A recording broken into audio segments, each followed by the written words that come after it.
వాళ్ళకి నచ్చలేదు అంటే అక్రమంగా కేసు పెట్టడం, లోపలేయటం. ఇలా తెలుగుదేశం పార్టీ చెప్పినట్టు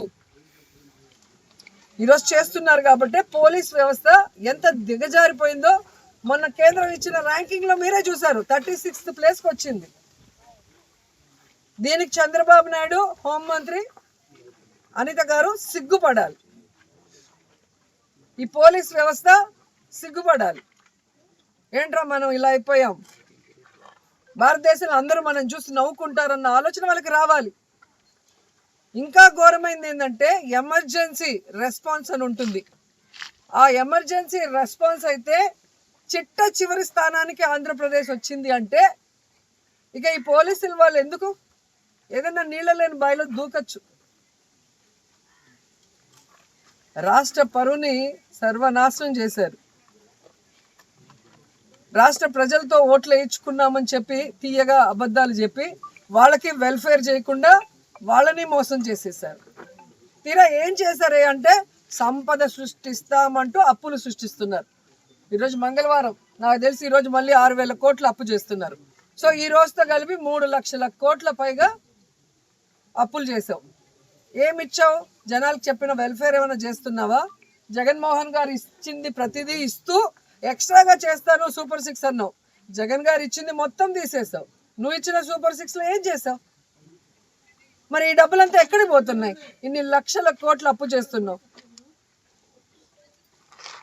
ప్రజలకి వెన్నుపోటు పడటం ఈయనకి వెన్నతో పెట్టిన విద్య. మాకైతే ఇంకా బాధాకరం.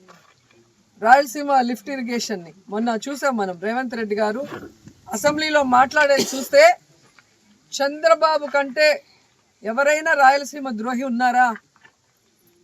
నువ్వు పుట్టింది రాయలసీమలో, పెరిగింది రాయలసీమలో. ఈరోజు నువ్వు సీఎంగా ఉన్నావు అంటే ఆ రాయలసీమ ప్రజల ఆశీస్సులతో.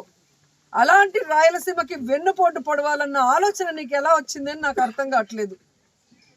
ఆ రోజేమో రాష్ట్ర విభజనకి సంతకం చేసావు, ఆంధ్రప్రదేశ్ని సర్వనాశనం చేసావు. ఈరోజు రాయలసీమ లిఫ్ట్ ఇరిగేషన్ పని చేయకుండా ఆపేసి రాయలసీమకు అన్యాయం చేస్తున్నావు. రాయలసీమ ఏం తప్పు చేసింది? మీకేమో తెలుగుదేశం పార్టీలో ఇంకా క్రమశిక్షణ ఉంది కాబట్టి ఇంకా మీరు మాట్లాడగలుగుతున్నారు. లేకపోతే మీరు చేసిన దానికి మాట్లాడేదానికి ఈ పార్టీకి వేరే విధంగా ఉండేది. కానీ ఈరోజు లోకేష్ అన్న గారు గత ప్రభుత్వంకి మనకి, గత పార్టీకి మనకి తేడా ఉండాలి, యువత మంచి దారిలో నడవాలి, ఉద్యోగాలు రావాలి, పరిశ్రమలు రావాలి అని మా అందరినీ కూడా ఒక దారిలో పెట్టి ఈ రాష్ట్రాన్ని ముందుకు తీసుకుపోతున్నారు. విదేశీ విద్య అని చెప్పి జగన్మోహన్ రెడ్డి గారు గత 5 సంవత్సరాల్లో ఎంతమంది విద్యార్థులని విదేశాలకు పంపించినారు? అసలు మీరు తీసుకున్న నిర్ణయం వల్ల ఎంతమంది మధ్యలోనే చదువు వదిలేసుకొని మళ్ళీ తిరిగి రావాల్సిన పరిస్థితులు ఏర్పాటు పడ్డాయని కూడా ఈరోజు వైసీపీ వాళ్ళకి తెలియకుండా పోతుంది. ఈరోజు వైసీపీ నాయకులు కేవలము కక్ష సాధించే రాజకీయాలు, తప్పుడు కేసులు పెట్టి తెలుగుదేశం పార్టీ నాయకుల్ని ఇబ్బంది పెట్టే కార్యక్రమాలు, ప్రజలని భయభ్రాంతులకు గురి చేసి కంట్రోల్లో పెట్టే రాజకీయాలు చేశారే తప్ప ఎక్కడైనా గ్రామాలలో రోడ్లు వేసిన దాఖలాలు ఉన్నాయా? ఒక బల్బు ఏడైనా పెట్టించే దాఖలాలు ఉన్నాయా? ఒక బిల్డింగ్ ఏడైనా కట్టించినారా? ఎంతసేపు ఉన్నా వాళ్ళ మీద కేసు పెడదాం, వీళ్ళ మీద కేసు పెడదాం. ఓ లోకేష్ అన్న గారు మరి యువగలం చేస్తున్నారంటే ఆయన మీద కేసులు వేద్దాం, ఆయనతో పాటు నడిచేవాళ్ళ మీద కేసులు వేద్దాం. ఎట్లా ఇబ్బందులు పెట్టాలా దీని మీద పెట్టిన దృష్టి ప్రజల మీద పెట్టలేకపోయినారు. ఈరోజు మీరు ప్రతిపక్షానికి కూడా పనికిరారని చెప్పి మిమ్మల్ని ఒక మూలను కూర్చోబెట్టింది ఈ రాష్ట్ర ప్రజలు. ప్రజలకు సేవ చేయాలని వస్తున్న మహిళలను కించపరుస్తూ వాళ్ళ యొక్క వ్యక్తిగత విషయాలను మాట్లాడుతూ వాళ్ళను సమాజంలో కించపరిచే విధంగా మాట్లాడుతూ ముందుకెళ్తా ఉన్నారు. రోజు ఒక మహిళ గురించి మాట్లాడడానికి మీ యొక్క గౌరవాన్ని మీరు పోగొట్టుకున్నారు. ఇది మంచిది కాదు. రాష్ట్రంలో ఉన్న ఏ పార్టీ అయినా కానీ రాజకీయ పార్టీలో ఉన్న వాళ్ళు మహిళలను కించపరుస్తూ మాట్లాడుతూ వాళ్ళని అవహేళన చేస్తూ వాళ్ళని డీగ్రేడ్ చేస్తూ మాట్లాడితే ఏదో గొప్పలం అయిపోతాము, సో సమాజంలో వాళ్ళ గురించి ప్రజలు చర్చించుకు ఉండే విధంగా మేము చేస్తున్నామని అనుకుంటున్నారు. కానీ ప్రజలు కూడా, మహిళలు కూడా ఎంతో చదువుకొని విజ్ఞానవంతులైపోయి ముందుకొస్తున్నారు. వాళ్ళ అవకాశాలను వాళ్ళకు ఉంచండి. వాళ్ళని అవహేళన చేస్తూ రాజకీయంగా లబ్ధి పొందాలనుకోవడం మాత్రము చాలా తప్పు. దీన్ని పూర్తిగా మహిళల తరపు నుంచి ఖండిస్తున్నాను. ఇకనైనా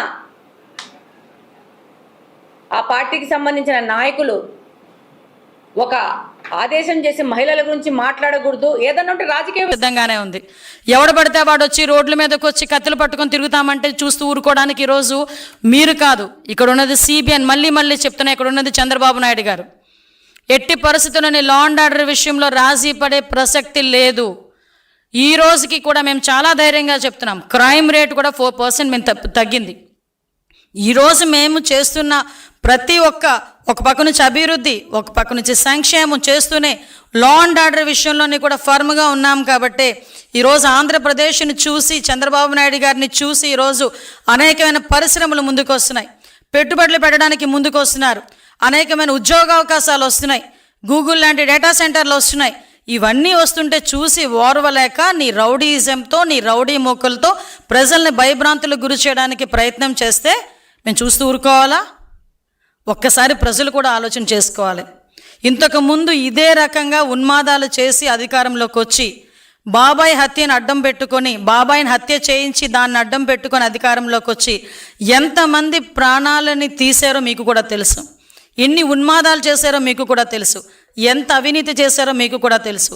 అదే ప్రజలు ఈరోజు 11 సీట్లకి పరిమితం చేసి ఇంట్లో కూర్చోబెట్టినా కూడా తిరిగి మళ్ళీ అదే రకంగా వాళ్ళ తాలూకా కార్యకర్తలను ముందుకు తీసుకొచ్చి సైకోయిజాన్ని చూపిస్తూ ఉన్మాదుల్లో రెచ్చగొట్టి మనల్ని భయపెట్టే ప్రయత్నం చేస్తున్నారు.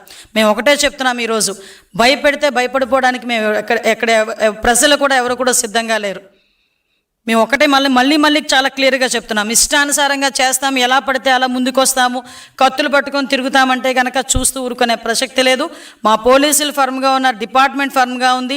గౌరవ ముఖ్యమంత్రి గారు చాలా క్లియర్ ఆదేశాలు ఇచ్చారు, రౌడీయిజాన్ని ఎట్టి పరిస్థితుల్లోని అణిచివేయాలని. ఇలాగే రౌడీయిజం చేస్తే రాష్ట్ర బహిష్కరణ చేయడానికి కూడా మేము సిద్ధపడతాం. అంతే తప్పించి మీరు ఏం చేసినా చూస్తూ ఊరుకోనే ప్రసక్తి లేదు. ఊరుకోమని కూడా మీ అందరికీ కూడా హెచ్చరిస్తూ, ఇలాంటి ప్రయత్నాలు చేస్తున్న వాళ్ళందరినీ కూడా మానుకోమని వాళ్ళకి కూడా సూచన